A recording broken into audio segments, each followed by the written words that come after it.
இந்த உலகத்துல எல்லாம் போலி ஆயிடுச்சு, எல்லாம் பொய் ஆயிடுச்சு. இப்ப ஏமாறாதீங்க. சாமியார்களை போய் பார்க்க நான் எனக்கு உங்கள்கிட்ட காமெடி என்னன்னா, இப்ப ஒரு காய்ச்சல் அடிக்கும் உங்க பிள்ளைக்கு, உங்களுக்கு ஒரு காய்ச்சல் அடிக்கு, கை கால் வலி இருக்குது, பக்கத்துல போய் சாமியாரை பார்க்க போறீங்க. ஒரு கிழவி உட்கார்ந்துருக்கும், நம்ம தெருவுக்குன்னு ஒரு கிழவி இல்ல ஒரு கிழவன் இருப்பான். கிழவன்னா முனியாண்டி கற்பசாமி மாடசாமிமா. கிழவின்னு வச்சுக்கோங்களேன், மாரியம்மா நுப்படாரியம்மா காளியம்மான்னு ஒரு கிழவி இருக்கும். தின்னாறு போட போவீங்க, அந்த கிழவி உடனே என்ன செய்யும் தெரியுமா? பக்கத்து வீட்டுக்காரி செத்து போனா பயங்காட்டி இருக்கா, தங்க இருக்கவங்க நீ பயங்காட்டி இருக்காங்க, தின்னாறு போட்டா உன சரியாயிடும், தின்னாறு போட்டு அனுப்பிடுதா. இது உன் பிள்ளை கீழே வந்து கை ஒடிஞ்சிருச்சு, தின்னாறு போட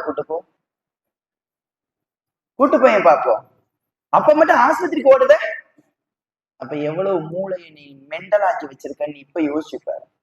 அப்ப மட்டும் ஆஸ்பத்திரிக்கு ஓடுத, ஒடிஞ்சு போன கை சரியாகணும்னு. ஆனா சின்ன காய்ச்சலுக்கு மட்டும் சாமியை தேடி போட. அப்ப இப்படித்தான் நீங்க வாழ்ந்துகிட்டு இருக்கீங்க. போலியான ஒரு விஷயத்த உண்மை நினைச்சு நீங்க கடைசரிக்கு வாழ்ந்து செத்து போறீங்களே, அதுல இருந்து உங்களை மீட்டி எடுக்கத்தான் நான் போராடுறேன்.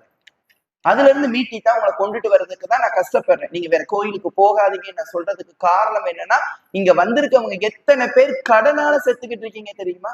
கடன் கடன் கடன்னு. எத்தனை பேர் வேலைக்கு ரூபா கட்டிட்டு அந்த ஏமாந்து போயிட்டான், அந்த ஏமாந்துட்டு ஓடி போயிட்டான் தெரியுமா? இன்னைக்கு நீங்க செத்துக்கிட்டு இருக்கீங்க தெரியுமா?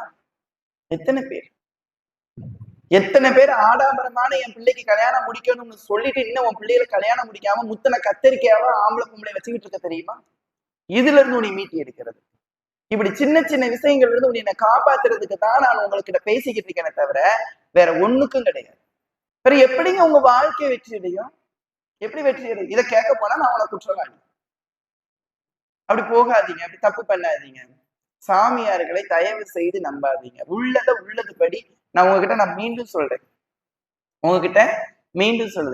உங்களுக்கு செய்வனை இருக்குன்னு சொன்னாதான் தெய்வத்து மேல நம்பிக்கையே வருது. இந்த இடத்துக்குள்ள பவர் என்ன தெரியுமா? உனக்கு செய்வனை உனக்கு வச்சிருக்காங்க அப்படின்னு சொல்லிட்டா ஓகே, சாமி கரெக்டா சொல்ல. உனக்கு செய்வனா இல்லம்மா, நீ ஆடாம்பரமா செலவழிச்ச, உன் புருஷன் ரொம்ப குடிச்சிட்டு தேவையில்லாம செலவழிச்சான், வேலைக்கே போக மாட்டேக்கான், நீ ஆடாம்பரமா செலவழிச்ச, வருஷத்துக்கு 10 கோயிலுக்கு போன, 7-8 சாமியார்கிட்ட மாலை போட்டு போன, ஜோசியம் பார்த்த, வம்பா போயிட்டேன்னு சொன்னோம்னா போட மயிரிட்டு போயிருவேன். இவ்வளவுதாங்க. நீங்க சிந்திச்சு பாருங்க, இவ்வளவுதான் நீங்க செய்யற விஷயம். நான் இப்படி சொன்னா உங்களுக்கு புரியல. இப்ப நீங்க என்ன நினைக்கணும், ஒரு பேயவே போட்டு மிதிச்சு உள்ள வரவிடாம ஆக்குறாரு இந்த பவானி அம்மா, உன் வீட்டுக்குள்ள செய்வன பிள்ளி சூவினி எல்லாத்தெல்லாம் போட்டு மிதிச்சு வரவிடாம தடுத்திருக்க மாட்டேதான் என்ன? அந்த நம்பிக்கையை கொண்டு வா. என் தாய் இருக்கிறா அப்படிங்கிற ஒரு நம்பிக்கையை கொண்டுட்டு வா. அதுக்கு அடுத்து பாரு உனக்கு என்னென்ன விஷயங்கள், எப்படி எப்படி விஷயங்கள் நடக்குதுன்னு. ஒரு அம்மா உங்க செவ்வாய்க்கிழமை டோக்கன் எனக்கு டக்குன்னு ஞாபகம் வரல, அருள்வாக்குல போற வார சொன்னாங்க. ஒரு சாமியார் வந்திருக்காரு வீட்டுக்கு, ஒரு சடுகுடுக்காரு. உன் வீட்டுல செய்வன இருக்கு, ஒரு உயிர் போற மாதிரி இருக்கு அப்படிங்கையும் அந்த அம்மா சொல்லியிருக்காங்க, இங்க வா 20 ரூபா புடி, 5 இட்லி வச்சிருக்கேன், கொஞ்சோண்டு சட்னி வச்சிருக்கேன், எய்தா வீட்டா கடை தான் வாங்கியிருக்கேன், இதை தின்னு 20 ரூபா வாங்கு, போய்கிட்டே இது. ஏமா உன் வீட்டை உன் பிள்ளைக்கு உயிரா வைக்கிறது, என் பிள்ளைக்கு உயிரா வைக்கிறது, எனக்கு உயிரா வைக்கிறது, அதெல்லாம் காப்பாத்துறதுக்கு எங்க அம்மா பவானி அம்மா இருக்கா. வெளியில போறியா இல்லைன்னா உனிய நாய் அவுத்துட்டு கடி போடட்டுமா? நாளாம் எனக்கு ஞாபகம் இல்லை, செவ்வாய்க்கிழமை டோக்கன் தான். உடனே அவன் வெளியில போயிட்டு என்னமோ புலம்பிட்டு மேல பார்த்துருக்கான், சத்தியமா போட்டா இருந்திருக்கு. ஏமா நான் பேசுறதெல்லாம் மன்னிச்சுக்கோமான்னு கும்பிடு போட்டு போயிட்டாங்க. நான் என்ன சொல்ல வரேன்னா, அந்த துணிச்சல் ஒவ்வொரு பெண்ணுக்கு வரணும். ஒவ்வொரு பெண்ணும் ஒவ்வொரு ஆணுங்க வந்திருக்கீங்கன்னா உனக்கு துணிச்சலா பேசு. உனக்கு ஒரு செய்வனை இருக்குன்னு சொல்லுதாங்கன்னா போடா, என் செய்வனை எங்க ஆத்தா பார்த்துக்கிடுவான். அந்த துணிச்சல் இருந்தால் உனக்கு வெற்றி, இல்லைன்னா ஒண்ணுமே கிடையாது. அந்த துணிச்சலோட இரு, உனக்கு எந்த கோளாறும் எந்த விஷயங்களும் தாக்காது. முதல்ல நம்பிக்கையோட வா. இங்க வந்தீங்கன்னா முதல்ல உங்க கருமாவை என்கிட்ட கொடுக்கறதுக்கு முயற்சி பண்ணுங்க. உங்க கருமாவை, என்கிட்ட கெட்ட கருமாவை கொடுங்க. அந்த கருமா கழிஞ்சால்தான் உங்களுக்கான பலன் கிடைக்கும், இல்லைன்னா கிடைக்கவே கிடைக்காது.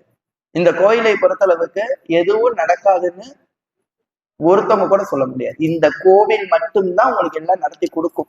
அந்த அம்மா தான் உங்களுக்கு எல்லாம் நடத்தி கொடுக்கணும். அவளை நீங்க கும்பிடும் பொழுது உங்களுக்கு ஒரு குறையும் இல்லை. குட்டியோடு ஒரு சிந்தனைகள் சொல்லிட்டு நம்ம அறிவாக்கு போயிடலாம். எனக்கு பிடிச்ச சிந்தனை, அந்த சிந்தனை நான் பலமுறை சொல்லியிருக்கேன். இது புத்தர் சிந்தனைகளே வரும், ஜீசஸ் சிந்தனைகளையும் வரும். அவங்க ஜீசஸ்ல 5 வரும், நம்ம புத்தர்லயும் இது வரும். என்ன வரும்னா, ஒரு ஊர்ல பாத்தீங்கன்னா புத்தர் போதனைகள் பண்ணிட்டு இருக்கிறாரு. ஒருத்தர் போதனை பண்ணிட்டு இருக்காரு.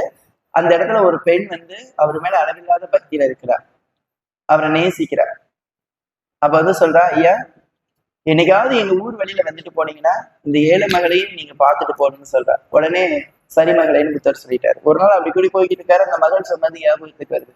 இந்த பொண்ணு இந்த ஊர் தானே, சரி அப்படின்னு அந்த இடத்துல நிக்கிறாரு. அது ஒரு 100-150 வீடு இருக்கக்கூடிய ஒரு கிராமம். அந்த இடத்துல நிற்கையும் உடனே அங்க கூடிய இருக்கக்கூடிய ஒரு ஆளை கூப்பிட்டு அந்த பொண்ணோட பேரை சொல்லி அந்த பொண்ணோட வீடு எங்க இருக்குன்னு கேட்கிறாரு. புத்தரையும் கூட்டம் கூடிருச்சு.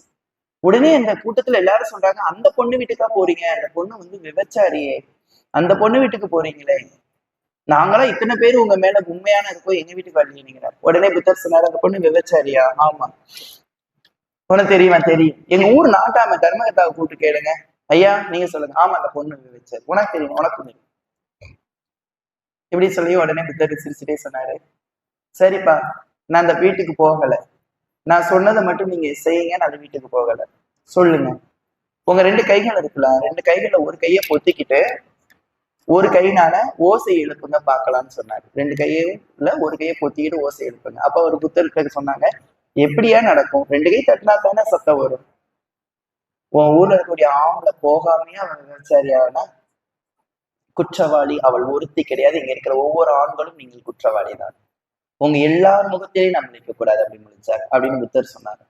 இது எதுக்காக இந்த கதையை சொல்றேன்னா, நம்ம எல்லாரையுமே குற்றவாளியா தான் பாக்குறோமே தவிர, குறை சொல்லத்தான் முயற்சி பண்றீங்களே தவிர, அந்த குற்றத்துக்கு காரணம் என்னங்கிறது யாருமே யோசிக்கிறது இல்லை. அது மாதிரி கடவுளை குறை சொல்வது என்பதை நிப்பாட்டுங்க. காரணம் நீங்கள் தான். உங்கள் குற்றத்துக்கு காரணம் நீங்கள் தான். உங்க கடன் அடையலையா, அதுக்கு நீங்க தான் காரணம். உங்க புருஷன் சரியில்லையா, அதுக்கு நீங்க தான் காரணம். உங்க உடம்பு சரியில்லையா, அது நீங்க தான் காரணம். எல்லாத்துக்கும் உங்களோட உடம்பு உங்களோட மனசு மட்டும் உங்க செயல் தான் காரணமே தவிர இறைவன் காரணமே கிடையாது. ஒருத்தங்களுக்கு குழந்தை இல்லைன்னா அந்த பெண்ணோட உடம்பு அந்த ஆணோட உடம்புலதான் குறை. இறைவன் கிடையாது குற்றவாளி. இறைவனை பத்தி சொல்றீங்க, எனக்கு உனக்கு மாதவிடாய் சரியாகவே வரல, உனக்கு விந்துல உயிர் சக்தியே இல்லை. நீங்க கேட்கலாம், எனக்கு ஏன் மாதவிடாய் சரியா வரல, எவ்வளவு ட்ரீட்மெண்ட் எடுத்தாலும் எனக்கு நல்லதே நடக்கலையே, மறுபடியும் எனக்கு இந்த பிரச்சனை வருதுன்னு. அதுக்கு பேரு தான் பாவம். அந்த பாவத்தை தீர்க்கக்கூடியது இறைவன். பாவத்தை தீர்க்கக்கூடிய இறைவனை நீ பரிசுத்தமாக நீ நேசித்தால் தான் உன் பாவம் கரையப்படும். அங்கேயே வந்துகிட்டு பாவ மூட்டையை தூக்காத. தூக்குடினா எப்படி வெற்றியாகும்? இதைத்தான் நான் சொல்றேன். இறைவன் இடத்துல மட்டும்தான் பாவத்தை தீர்க்க முடியும். ஒவ்வொருத்தங்களையும் புதிதா வர்றவங்க கிட்ட பவானியோட அதிசயங்களை நீங்க சொல்லணும். பவானி அம்மாவோட அதிசயத்துல ஒரு ஊர்ல பெரியபாளையத்து பவானி அம்மன் கோவில்ல நடந்த சம்பவம் பலமுறை நான் உங்களுக்கு சொல்லியிருக்கேன். சோத்துப்பாறை பணப்பாக்கங்கிற ஊர்ல 2 பெண்கள் தோழி, ஒரே ஊர்ல 2 பேருக்கும் கல்யாணம் முடியுது. இது நான் சொல்றது 45 வருஷத்துக்கு முன்ன கட்டி 2 பேரும் கல்யாணம் முடியுது. ஒரு பொண்ணுக்கு ஊத்துக்கோட்டையில கல்யாணம் முடியுது, ஒரு பொண்ணுக்கு ஆரணியில கல்யாணம் முடியுது. இவங்க பணப்பாக்க ஊரு. இங்க இருந்து கல்யாணம் முடிச்சு போயிட்டாங்க. அதுக்கப்புறம் சந்திக்க முடியல. இவங்களுக்கு கல்யாணம் முடிச்சு கிட்டத்தட்ட 2 பேருக்குமே 4-5 வருஷம் ஆயிடுச்சு, குழந்தை இல்லை 2 பேருக்குமே. அதுக்கு முன்னாடி இவங்க என்ன பண்ணுவாங்க, நிறைய பேருக்கு பெரியபாளையத்தம்மா குலதெய்வமா விளங்குவாங்க. இவங்க அதுக்கு முன்னாடி குலதெய்வமா பவானி அம்மா நினைச்சு வாரந்தோறும் போவாங்க. திடீர்னு நினைக்கிறாங்க, 2 பேருக்குமே தோணுது, நம்ம அந்த அம்மாவை நம்ம எவ்வளவு தூரம் நேசிச்சோம், நம்ம அம்மா போய் கும்பிட்டாதான் நம்ம குலதெய்வம் கிடைக்கும்னு கணவன்கிட்ட உத்தரவு கேட்டுட்டு மாட்டு வண்டியில வராங்க. 2 பெண்ணும் வராங்க. ஒரு பெண்ணு பேரு சக்கம்மா, ஒரு பெண்ணு பேரு கண்ணம்மா. 2 பேரும் வராங்க. 2 பேரும் வரல, ஒரு பொண்ணு மட்டும் கோயிலுக்கு வந்துட்டு போறா மாட்டு வண்டியில. இன்னொரு பொண்ணுக்கும் தோணுது, நம்மளும் அந்த பவானி அம்மா போய் கும்பிடுவோம் நம்ம குலதெய்வத்தைன்னு. அவளும் வாரா. திடீர்னு 2 பேரும் பவானி அம்மா வந்து பாத்துட்டாங்க. 2 பேரும் ஒரே இடத்துல பாத்துட்டாங்க. 2 பேரும் கட்டி பிடிச்சு அழுது சாமிக்கு முறைட்டு இவங்க 2 பேரும் நலன் விசாரிக்காங்க. நல்லா இருக்கியா, உனக்கு எத்தனை குழந்தை? குழந்தையே இல்லை. உனக்கு எத்தனை குழந்தை? எனக்கும் குழந்தை இல்லை. அதனாலதான் நம்ம பாளையத்தம்மால பார்க்க வந்தேன். 2 பேரும் அம்மா வேண்டிக்கிட்டாங்க. அதுக்கப்புறம் என்ன பண்றாங்க, நம்ம வாரம் கோயிலுக்கு வருவோம், சாமி கும்பிடுவோம், 2 பேரும் சாமியும் கும்பிடுவோம், நம்மளும் பாத்துக்கலான்ட்டு 2 பேரும் தொடர்ந்து வந்துட்டே இருக்காங்க. ஒரு 3 மாச காலம் 2 பேரும் போய்கிட்டே இருக்காங்க. திடீர்னு கண்ணம்மா கோயிலுக்கு வரல. ஒரு 4-5 வாரம் கண்ணம்மா வரல, இவ மட்டும் வந்துகிட்டு இருக்கா, சக்கம்மா மட்டும். திடீர்னு ஒரு நாள் கண்ணம்மா 5 வாரம் கழிச்சு வந்தா. என்னடி நீ வரல? நான் மாசமா இருக்கேன். நானு மாசமா இருக்கேங்க. என்னதான் தோழியா இருந்தாலும் இவளுக்குள்ள ஒரு சின்ன வருத்தம். நானும் ஃப்ரெண்டு, அவளும் ஃப்ரெண்டு, நாங்க 2 பேரும் உங்களைத்தான் குழந்தையுமா நினைக்கும். அவளுக்கு மட்டும் சீக்கிரம் கொடுத்துட்டேன், எனக்கு மட்டும் கொடுக்க மாட்டேங்கன்னு பெரிய மன உளைச்சல். அந்த தோழிக்கிட்ட அதை காட்டிக்கிட்டல, சிரிச்ச முகத்தோட சந்தோஷம் சொல்லிட்டு அனுப்பிட்டு இவர் ரொம்ப கவலைப்பட்டுட்டு ஆரணி ஆத்துல நடந்து வர. அந்த ஆறு எவ்வளவு பெருசுன்னு உங்களுக்கு தெரியும். ஆத்துல அப்படியே நடந்து வர. அங்க ஒரு சூளம் இருக்கும். இப்பயும் பாருங்க, பவானி ஆத்துக்குள்ள நடுவுல ஒரு சூளம் இருக்கும். அந்த இடத்துல போவையில ஒரு குழந்தை இந்த பொண்ணு பேரை சொல்லிட்டு கூப்பிடுது. சக்கம்மாவுக்கு வேற சொல்லி, ஏ சக்கம்மா, உடனே வா திரும்பி பார்த்தா நில்லு. உடனே இந்த பொண்ணு, என்னடா இவ்வளவு அதிகாரமா இந்த பிள்ளை கூப்பிடுது, இங்க வா. வந்துட்டா. நிறைய கல்லு அவ மடியில அள்ளி போட்டுச்சு அந்த பிள்ளை. இந்த பிள்ளையும் கொஞ்சோண்டு கல் அள்ளி அது ஒரு கூடை வச்சிருந்துச்சு, கூடையில போட்டுச்சு. நீ நானும் ஒரு கல்லா எடுத்து வெளியில போடணும், போடு அப்படின்னு. இந்த பிள்ளையும் ஒரு கல்லை தூக்கி போடுது, இவனும் ஒரு கல்லை தூக்கி போடுதா. இந்த பிள்ளையோட கல்லு குறையா இருந்துச்சு, காலி ஆயிடுச்சு. இந்த சக்கம்மா கையில மடியில இன்னும் இவ்வளவு கல் இருக்கு. இப்ப இந்த பொண்ணு சொன்னிச்சா, பாத்தியா என்னோட பாவம் கம்மி, அது மாதிரிதான் உன் ஃப்ரெண்டு பாவம் கம்மி. அவ ஒரு வாரமும் வந்தா கல்லை தூக்கி பாவத்தை இறக்கி இறக்கி வச்சா பாவம் தெரிஞ்சிச்சு, குழந்தை கிடைச்சது. ஆனா உனக்கு இன்னும் கொஞ்சம் கல் இருக்கு, இன்னும் பாவம் இருக்கு, தொடர்ந்து மனசை தளர விடாம போ, எல்லாம் கிடைக்கும் அப்படின்னு சொல்லி. நீ யாருமான்னு கேட்கும் போதுதான் சொன்னான், நான் தாண்டி உன் பாளையத்தா அப்படின்னு மறந்துருச்சு அந்த குழந்தை. நான் தாண்டி உன் பாளையத்தா.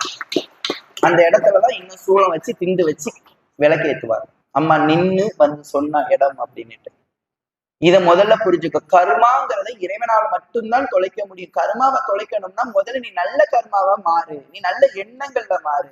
எனக்கு இருக்கு இல்ல அதெல்லாம் தூர விட்டுட்டு நீ கடவுளை கும்பிடு. இவ்வளவு தூரம் நீ எங்கெல்லாமோ ஆஸ்பத்திரி போன, உனக்கு இவ்வளவு நம்பிக்கை கொடுத்தாங்களா? எத்தனையோ சாமியார பார்த்த, இவ்வளவு நல்ல நம்பிக்கை கொடுத்தாங்களா? கிடையாது. உன்னோட கர்மாவின் விதிப்படி கர்மாவை இறைவன் கிட்டதான் தொலைக்க முடியும்.